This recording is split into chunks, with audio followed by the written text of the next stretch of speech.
They're not going to go, oh, no, we got to leave it there for the utilities. They're going to come in like the oil traders are putting oil on tankers, and they're going to force everybody else to pay more. So some kind of contango probably develops that's pretty substantial, and that's how the market gets stepped up to $40 pretty quickly, in my view. I would expect to hear that from you and people like you, because you've got to tell that story, right? The market seems to be quite opaque to an outsider looking in. And you guys have been saying the same thing for 2-3 years now. So why is it going to be right this year? Hello and welcome to Crux Investor. First of all, thanks so much for watching this video. If you like it, give us a thumbs up and please leave your comments below. It gives us an idea of what you're thinking, what questions you'd like asked, and what you want to know in the future. And if you haven't already done so, please click the subscription button in the corner of the screen. And if you want to see more videos like this, click the notification bell. We spoke earlier today to Marc Henderson, CEO of Laramide Resources. They're an explorer and developer of uranium in Utah and New Mexico in the US, and also with assets in Australia. Now, they managed to squeeze in a $4.5 million raise mid-January, so perfect timing before the market changed and the onset of COVID-19. We talked to him about his strategy for this year, what he hopes to be able to do with that money, if he can indeed advance the project, or he's going to sit and wait for the market to turn. We talk about the nuclear fuel working group and the subsequent action in the marketplace with things like Cigar Lake closing down and what the implications of that could be. We discuss a variety of different topics, so please look in the description below, and if you want to look at any of those in particular, there's a timestamp opposite that. You can click on that timestamp and that'll take you to that part of the video. Otherwise, enjoy the rest of the video and let's hear what Marc had to say. Hi Marc, how are you, sir? Very good, Matt. How are you this morning? Not too bad, not too bad. You're at home like the rest of the world at the moment, are you? Everybody in Canada is mostly in their houses. Fantastic. As I'm sure you are in the UK. Oh yeah. And that's probably a good thing for another couple of weeks, and knock on wood, we'll hopefully be coming out of this.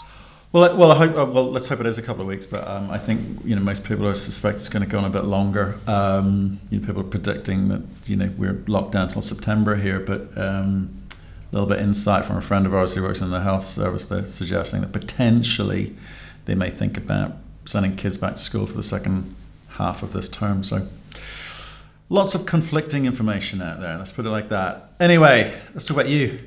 So we met in December in London. You were bouncing around there. And I know you've got a few announcements. I know you raised a bit of money. We'll talk about it. But let's kick off with that 1-minute summary for people new to this story.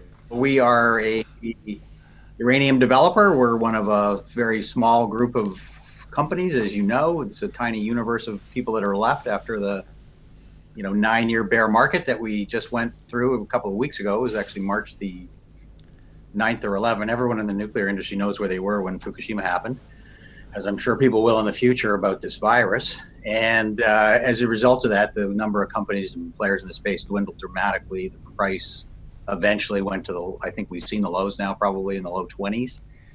And obviously nothing could get developed. The development companies by definition can't do much when you don't have a price environment for development. We went into the bear market with a very good asset in Australia and a bunch of other assets, including a royalty in the US. We've come out of the bear market with ownership of that property. We had the royalty in the US on now without the burden of a royalty. So we have two very large, meaningful, low part of the cost curve assets in great jurisdictions. And we think we're a prime beneficiary when the uranium market now gets into a better place, which I do think. We talked to lots of investors. I've been hesitant in the last few years to say that it was over, because Groundhog Day went on and on. But I honestly think we've seen the bottom now. Yeah, I think a lot of people reacted, and some of the share prices, including yours, reacted last week when the spot price went up. I think it got up to $27.50, I think, on Friday. And there's some expectations around that one. And again, we'll come on to that, but maybe let's roll back a few weeks, talk about things like when we last spoke, we had high hopes for the nuclear fuel working group coming up with something to change the fortunes of the industry. There was an announcement, a vague announcement, about $150 million a year for the next 10 years to be deployed somehow, somewhere to some people. Were you imagining yourself as one of the beneficiaries? Absolutely. Well, we're in the Uranium Producers of America group, which is the group in the background that had been lobbying on this front. I can't recall how much we touched on it in the interview we had before. We weren't really reliant so much on that. It was kind of in the nice to have category, that piece of the puzzle. I was much more about, we need to see uranium at firstly $40 and then beyond. America has always been a relatively high cost producer, so a lot of what they needed was on the higher part of the cost curve to get their production back online. That process, it started with 232 and everything else, took a few twists and turns. It actually was coming to the conclusion where they had actually put it in the budget for next year. So, in the event that Republicans and Democrats suddenly could get together and pass a budget bill in October, it looked like that was going to happen at the level you talked about, which was 150 a year for 10 years, which is very meaningful. Certainly a kickstart. I can't tell you where that sits today. I think that's kind of in limbo at the moment. Obviously, they're throwing tremendous amounts of money in every direction. Again, if that comes to pass, I think that'll be terrific, probably good for us. They hadn't gotten to the details about how that procurement process would work, what the criteria are, whether they're going to do RFPs or how they were going to allocate whatever money they had to various companies. There probably only are realistically 8 companies that could bid into that thing in any reasonable time frame, to be honest. And maybe that'll happen and maybe it won't. But I think the more meaningful thing, and we spend a lot of time on the macro, and as I do, because, even in good times, the macro matters a lot, and where you are in the cost curve obviously matters a lot to utilities. But, when you're sub the price you need for anything to work, as we now see in oil. So, we've now gone to a place where oil is exactly where uranium was. And they're probably going to go through the same kind of dynamic about who's going to be in good shape and who's not. Right. But you talked about 8 players who could meaningfully, you're talking about 8 US players. 8 US, I said before, I don't think there's more than 20 or 25 names who have real development projects that matter, right, of scale, that can come on in the next, say, decade. Yeah. And then you winnow that down further and you get to maybe 8 people in the US who have projects that we know about, that are basically developable, that have some numbers wrapped around them that say, we can make X pounds at this price if you give us this much money and this much. Well, let's talk about that, because again, when we come on to talk about your assets, which you've told me in December that you could get up and running if you press the button within a year, assuming price was right. I said a year, I think. I think you did. But quickly. For breaking ground, yes. But assuming we had a permit in our hand, yes. Yeah, no, that's what I'm saying. Assuming the conditions are right and the permits are in our hand, but it would take a year to kind of get the thing up and running, right? That's what you said to me. Do you realistically think there are 8 companies who could attach themselves to that nuclear fuel working group number of $150 million for 10 years? Because surely, I guess the question is, what do you interpret that announcement to have meant? 1.5 billion is not a lot of money, right? It's a good start, but it's not a lot of money. So, I would say the people who could get into production quickly are going to benefit the most. When we get back to normality, let's assume. Are there 8 US players who could get into production within the next 2 years? Well, hard to know and hard to speculate on that, because is it 3 million pounds at $50, 2.5 million pounds at $60? Exactly. Big question. Are they going to want to ensure that no company gets more than a quarter of the demand money, et cetera, et cetera? So I think in the fullness of time, there are probably 8 companies that have projects that have. Some of these things are things that have been turned off that can be turned back on. Obviously the ISR stuff that's turned off probably comes back and gets turned on. That's the quickest thing to pounds in the can, as they say. Things like, obviously, Cigar Lake, when they turn it back on, it'll turn back on relatively quickly. But MacArthur, most people think that you don't switch that on overnight. They've lost a lot of people. It'll take a while. So even if the price signal suddenly gets to what we all need, the build is going to be slow back to getting uranium production up. I don't know, it was 135 pounds, 40 million pounds, something like that last year in a market that needs 180. To get to 160, it's going to take you a while. No, I get it. You definitely hit some of the points I was going to ask you about, which is great. You're more aware than I. But what the point I want to understand is there are a bunch of US companies who are running on vapor. They've got no cash. They haven't got the ability to raise cash. So they're not going to be around in a year, let alone 2 years. So how do people like that get to the point where they may be the beneficiary of some longer term US government initiative? Or do you think that if the spot market does continue to recover, however slowly, they've got a chance? You think they will be able to raise capital? Yes, no, I'm a big believer in the capital market. So, you take the price to a level that it needs to go to. The valuations get better. People want to chase things that are working. The numbers will work. It's like sprinkling water on the desert. Flowers will grow. I mean, when I say we're down to the 20 or 25 names, I do not expect, especially with the price environment now turning around, I would not expect any of those names now to disappear. Now, is there going to be more dilution on the way to Nirvana? Probably in a lot of these companies. They're going to have to raise other forms of capital. I have no idea what the debt cost of capital is for some of these companies.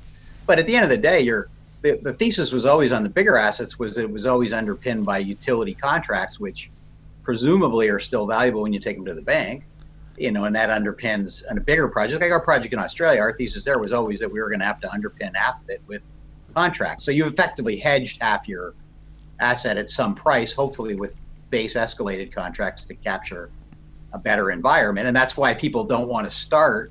And even Cameco, they don't want to start at $30. They want to start at $40 because those contracts are the same for most of the players. So I do think most of the U.S. guys, some of them were getting in a tougher place because the folks who were shut down, they have more friction costs than a company like us that never got going. Had we gone and we were halfway up and we had a plant built and now you got to put it care and maintenance, that's a lot more expensive than you never got to that point in the development profile. Yeah, okay. I guess there's a lot of moving parts there, but you're of the view that everyone's going to survive.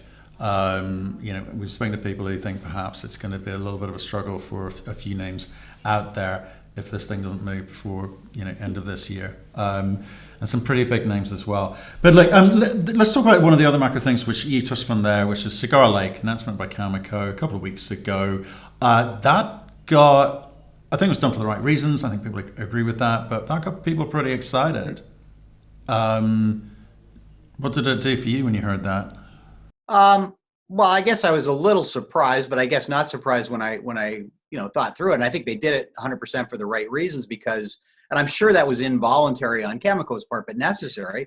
Every mining company, safety first, and any kind of real mining company, particularly ones working deep underground and things like that. But you're talking about a fly-in, fly-out operation in a remote part of the country with probably a workforce that's maybe 1/3 indigenous. It's just obvious that's something that you better take offline until this conditions get better. And so I think some of the other places in the world where you have those kind of things, you're starting to see that happen. Like when we wrote that letter on Friday, we sort of speculated there might be some stuff come offline. It was 2 days later, they've taken Namibia offline. So you've still got Olympic Dam up. That's 10 million pounds a year. Now, if they take that offline, the demand, there's been no demand destruction. That's the key, is that unlike everything else, there's no demand destruction in nuclear right now. And there won't be probably. This is not a end of the world scenario. This is a couple of months that everybody's down. And the nuke stuff gets shut down last in most, I would think, in all virtually every place I can think of. I can't imagine why they would turn off the baseload power. So, Mark, tell me this. With the announcement of Cigar Lake, I think the market perceived that as the uranium's white swan event. Okay, they thought, well, this could be the beginning. If that shuts off the supply there, and with coronavirus affecting mines all around the world, you talked about Olympic Dam there, but also Kazakhstan shutting down or closing down or locking down some of the towns and cities in Kazakhstan. Again, people got excited by that. And I think quite a few of the uranium equities have seen a bump in price this week. What do you think people are hypothesizing there? Well, I think the uranium equities have always taken the lead, for better or worse, frankly, from the spot market because, the term market is a little opaque. It's reported very late. You don't get that much direction. And the term market virtually throughout the whole history of the business has been higher than the spot market. But I think the reason that people look to the spot market increasing is we had this thesis where everybody knew that Cameco had to come to the market. So now they've got to come to the market in some, not necessarily a huger way than they are, much larger way than they were before, given, if it's just a relatively short-term shutdown, they haven't lost that much production. But I think you start to think of the follow-on effects that, that the American utilities, which were really relying on Canada and Kazakhstan, now have to start thinking, maybe our long-term procurement plan, just in time, let's try and save 50 cents on every pound, might not be that smart. And maybe there's going to be an adjustment in thinking about inventory. And I think when you think about this whole crisis as well that's going on, I mean, it's not shocking that every Western country doesn't have a whole lot of ventilators lying around, but it is pretty shocking that no one has any personal protective equipment in any kind of inventory state that would make sense in any kind of a crisis. And I think all that security of supply chain thinking, I think, is going to get in every business now going forward. And I think Kazakhstan had kind of hit its normal, probably upper limit of probably in the past what Western utilities would have thought acceptable in a contract book. Like they were 35 or 40% of the newly mined production in the world. Like, are they going to go to 50%? Is that smart if you're a Western utility on the long run? Probably not. So I think the utilities, we always said we had to go to this incentive pricing to get new things online, to get more diversity in the supply. And I think the utilities, they were going along living a charmed life and everything else and doing quite well on the fuel cost side. And I just think that's probably going to start to change a little bit. And it doesn't have to change a lot. Like there's probably really not much at all in the spot market. And so now Cameco has telegraphed they got to come for 10 million pounds, and they're competing with presumably a few new players that come in. And, the financial players that came in the last time when they saw an uptrend developing, they're not going to go, oh, no, we got to leave it there for the utilities. They're going to come in like the oil traders are putting oil on tankers, and they're going to force everybody else to pay more. So some kind of contango probably develops that's pretty substantial and pretty actionable. And that's how the market gets stepped up to $40 pretty quickly, in my view.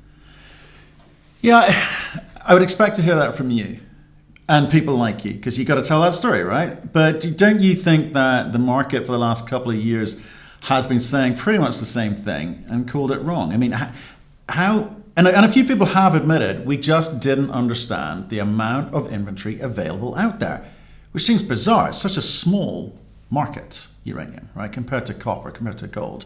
So why do you think people didn't appreciate the amount of either inventory out there of U3O8 or the ability to use UF6 or EOR as a backup? I mean, obviously they're depleting in their own right, but the market seems to be quite opaque to an outsider looking in. And you guys have been saying the same thing for 2-3 years now. So why is it going to be right this year? No, you're 100% right. So we quit predicting quite a while back because this thesis about where the supply demand fundamentals were really only led to one conclusion, that at some point it has to do what it looks like it appears to want to do now. We just didn't know when. We didn't know what the catalyst was, but we knew there'd be something. And probably more realistically, because the demand in nuclear, was always, it had a bit of growth in it. And again, I come back to, it's not really GDP correlated short and medium term. You have a new plant, it's coming online, it's still going to come online. It was all about the supply side. So something had to happen on the supply side. And I think for the first time, we've seen something that not only really takes some supply out again, but forces people to rethink their view about what they'll be willing to pay. Because the other thing, when you talk about inventories, you're right, it is a bit of a black box and even the WNA and people like that. Like, you don't really get a good feeling about this is the answer reading the publications about where supply and demand are going to meet and what the right prices and everything else. But you kind of know what the elements are. And one of the elements that happened was there's a huge inventory rundown by everybody. First by the utilities, and don't forget Cameco, when they shut MacArthur, they had a huge amount of inventory on their balance sheet, which they ran down to nothing. So they sold all the inventory they had out, assuming that they would eventually then deliver into the contracts they have now by going to the spot market. They were sort of thinking, I'm sure, that there wasn't going to be a lot of competition in the spot market. But I mean, I guess we'll see. I mean, it's interesting because I did go back and I had read the précis of what you had from our previous interview, and the thing that stuck out to me was the statement, the utilities have all the cards. And I think that has been right for a long, long time. And that's really the ultimate question. If that's still the case, then yeah, maybe this is another false dawn. And if they don't, something interesting's starting. Well, yeah, that's the piece of this jigsaw, this big organic moving jigsaw puzzle that you guys inhabit. Is this white swan event truly a white swan event? Is it the beginning of something, or is it just a blip, but it's going to revert as soon as people realize what the utilities possibly know, which is they're okay till the end of this year? And the other fallback situation for you guys, which was the nuclear fuel working group, being able to make a decision. They've been distracted, quite rightly, by COVID-19 and responding to that. They had an election coming up anyway. That was going to get in the way. Was that just posturing and politics? And was it realistic for uranium spot price to actually make any sort of recovery, any meaningful recovery before the end of the year anyway? So these are the questions which I think people are toying with, trying to understand, and I guess we will see in the next month or so, where the utilities are, how they react, will they be buying, and I guess the big question is just how much inventory is out there, how much optionality is out there for the utilities. What's your bet? Well, you mentioned the utilities, and you talk about it as if it's monolithic, as it's the buyer and the whole industry is the seller, and it's really made up of a lot of different people making different decisions. So one of the things that inhibited the recovery post Fukushima is you also had the whole nuclear power thing coming into question. You had Western utilities that were really taking plants offline prematurely, so obviously they weren't going to have the same procurement strategy as they did before. And then you had China, which is still in a build-out phase. They've still got big growth ahead of them in nuclear. I think they're up to their 60 gig that they thought they'd be by 2020. And there's a whole new announced plan for phase 2. So they're going to go higher. The UAE is just turning on their plants. So those folks have a different procurement strategy. And in a lot of cases, they have a vertically integrated strategy where, China took their mines off. They basically have their mines in Namibia. But again, you take those mines offline, and maybe at the margin, China says, maybe we don't want to run our inventory buffer down. We're going to go to the spot market to keep our inventory level where it was. And so Cameco had already telegraphed that they had to come into the spot market, and a lot of people were frustrated that they hadn't moved more aggressively. If it had been Eric Sprott, the price would be $35 already, because he would just take it there. He's a trader and he'd just move it there, and then everybody else would be paying more. But companies don't think that way, and this will be a process. But we couldn't live with the supply and demand dynamic we had. And I can't remember if I mentioned in the last interview, but I think when you mentioned Cigar Lake is a short life asset in this world, because given how long it takes to bring anything online, I think it's out this certainly this decade, maybe 7-8 years when they bring it back online. We got 15 years of supply. Now, the utility buyer in a Western country who's closing his plants, he doesn't care about that, or he or she doesn't care about that. But the people that are switching on 60-year plants probably have to have a different view about where they're going to get supply post 15 years from now. I mean, Kazakhstan, at their current rate, will burn through almost 1 billion pounds. I don't think there's another 1 billion pounds behind that I'm aware of. Certainly not at the quality of the first billion. Well, yeah, a lot of unknowns. I think the next month will reveal a few things to us. So I'm kind of interested to see how things play out. Obviously, COVID-19 is getting in the way, for you guys. But yeah, we shall see. Look, let's talk about your company. That's what we're here for. Okay, you got some stuff in New Mexico. New Mexico and Utah actually, and you've got the Australian stuff. But let's deal with the US stuff, because it's the kind of quickest route to creating value, the quickest route to monetization, the quickest route to shareholder recovery, right? So why don't you remind people about those projects first of all? Because you've kind of got Hard Rock and ISR going on there. Sure. Yeah. No. Thanks, man. So So I'd say let's talk about the smallest one that can be turned on the quickest, because it has a permit. It needs to go to your Energy Fuels' mill in Utah. It's the classic American high cost thing that probably needs, $60, $55, $60 really before you do that. But it could produce 500,000 pounds for 5 or 6 years, and we'd obviously need to enter some arrangement with Energy Fuels, which we had before. Back in 2013, we had a whole toll milling contract. That is their business model. They were always taking stuff from everywhere else. So to that extent, that U.S. Action by the administration would have been quite useful, because that's a case where had we had a $60 contract, you would actually immediately go to get that going. Right. And it's very small money to get it going. It's $5 million or less, because it's already developed right to the face. It's basically a custom mining operation, putting it in trucks and sending it to their mill. And so that's something that could come online relatively quickly. But again, Energy Fuels needs to have a backdrop where they can afford to run the mill, on anything other than a stop-start basis. And I think and they've been the big driver behind, to their credit, to try and get this American thing so that the American production doesn't go to zero. And they have a big asset there, which I don't think, really, the administration does not want to see the last mill hard rock mill in America close. So, that'd be something that would happen relatively quickly and could be a nice little, starter sort of operation. The ISR thing at Church Rock will take a bit longer. We would start moving immediately on that. So, I think I said before, once we sort of see $35, $40, I think you start getting serious about getting these things moving quicker.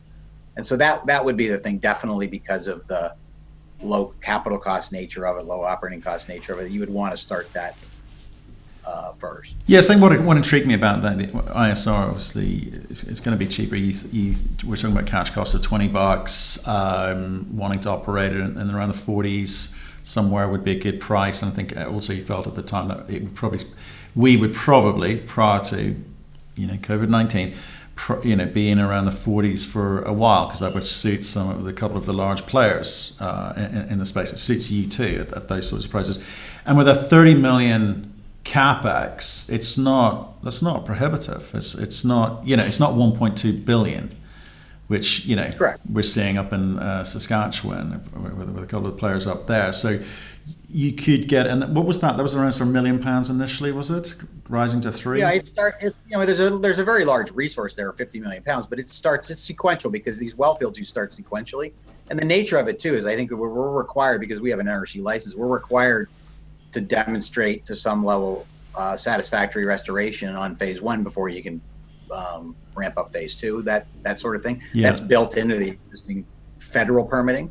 And so, and most ISRs tend to be in that category. It's hard to take many ISRs beyond about 3 million pounds. Even Cameco's, which arguably had the pick back in the day in Wyoming, I think at Smith Ranch were maybe at 2 million pounds a year. There's a natural rate at which these ISR things are the right mix of capital and operating cost and production scale. I know that's sorry, I've forgotten which one's got the PEA on it. Westmoreland in Australia is a totally different thing. Right, it's a much bigger. Okay, but we'll come on to that, because you need money for that. But just dealing with the US thing, so you with the smaller project, there's one permit outstanding. Is that what you just said? LaSalle in Utah basically is ready to go to the EFR mill when the price and the conditions would warrant, and it's kind of a natural, and it would be helpful. I think it would be helpful for them in terms of because it's 500,000 pounds a year. If they could get that mill going at let's say a 2 million pound a year level, I think everybody makes money. We get some production going. I mean, U.S. production went to, I think it may be at 0 now, but I mean, it's been at levels, it's been falling for years and years. Yeah. So have you had, sorry, just again, let's stay on LaSalle. Have you had discussions with Energy Fuels about, it's a long ways off, but, are you on friendly terms, let's put it that way? Oh yeah, no, very much so. No, I mean, I know Mark Chalmers very well. Okay. Yeah. Okay. Because obviously, and as I said before, we actually when Steve Anthony was president before, we back in 2013, I believe, when we didn't know that we were in a 9-year bear market and we all thought it was going to be over in a year or two. We have a custom milling contract on the shelf, specifically around how that thing would be toll milled through that particular plant. And the one thing we have, because in that Colorado belt, there's a lot of stuff with byproduct vanadium in it.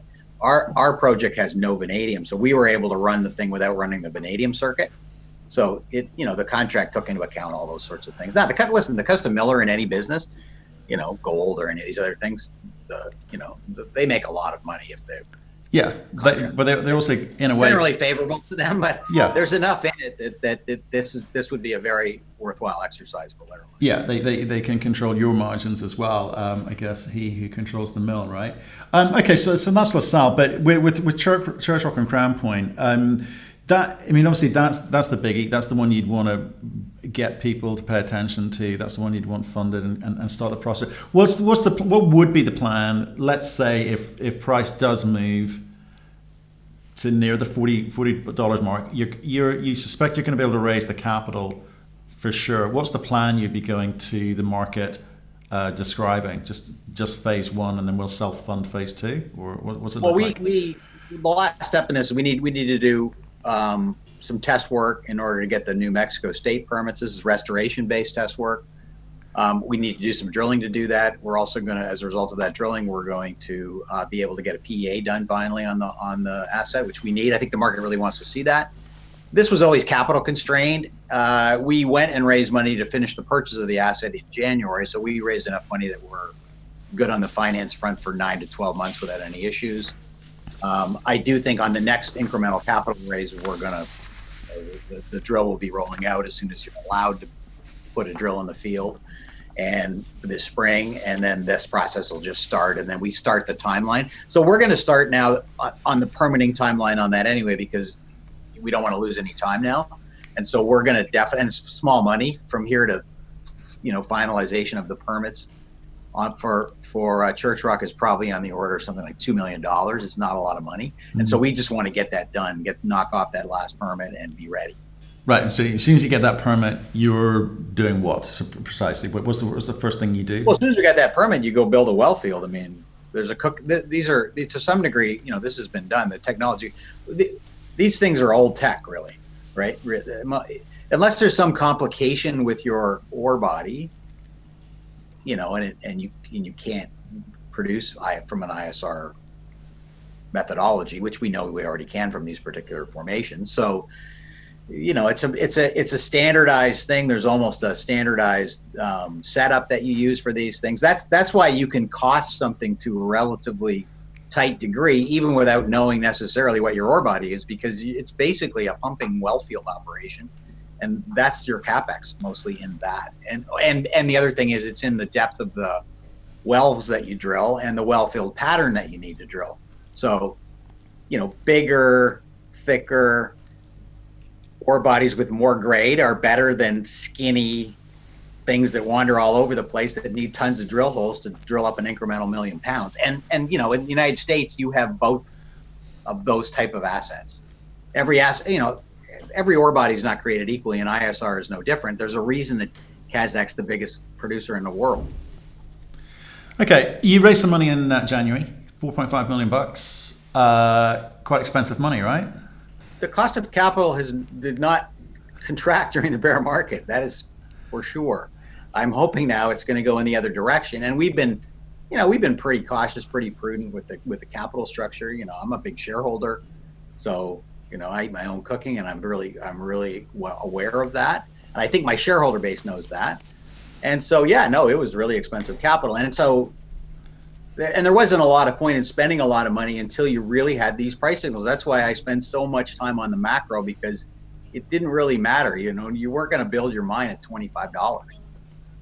So that was expensive money. I think it gets cheaper from here. The one thing we have in our capital structure that's been put in place as a result of the various deals we've done in the last probably really through this whole exercise of buying Church Rock, which was a laddered thing with payments.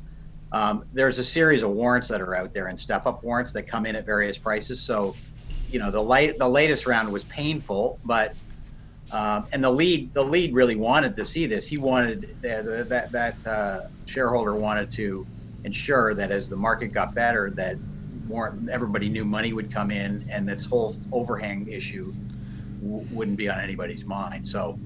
I think that's a good thing. So at 30 cents now, we start having meaningful amounts of warrant money come in that basically will fund you to shovel ready. Okay, okay. And you've also renegotiated with Extract Capital as well. So you've been taking care of a bit of housekeeping while things are quiet. Yes, because we didn't want anybody to look at the balance sheet and have the debt or the capital structure be an impediment to them wanting to participate. And so now I think you can do that with, impunity. Come in, look at the balance sheet. There's a balloon payment in 2023 now. And so I sure hope we're not sitting here in 2022 hoping for the market to go up and, because that would be a problem. But yeah, I think we're far enough in the process now that I can see that the development stuff is probably going to start to get moving. Yeah, well, crikey, if we're here in 2022 having this discussion, I think you'll have to go and learn about gold, right? You have to. So, well, we'll be cycling through the periodic table. I mean, we do that. We do that from time to time in the mining business. Well, let's hope that doesn't happen. Okay. So you've been taking care of housekeeping with regards to the finances and putting yourself in the best position you can, given the market, given your share price, given your market cap. Which is up to, where are we at? 25 million. Yeah, 38 million bucks as of today.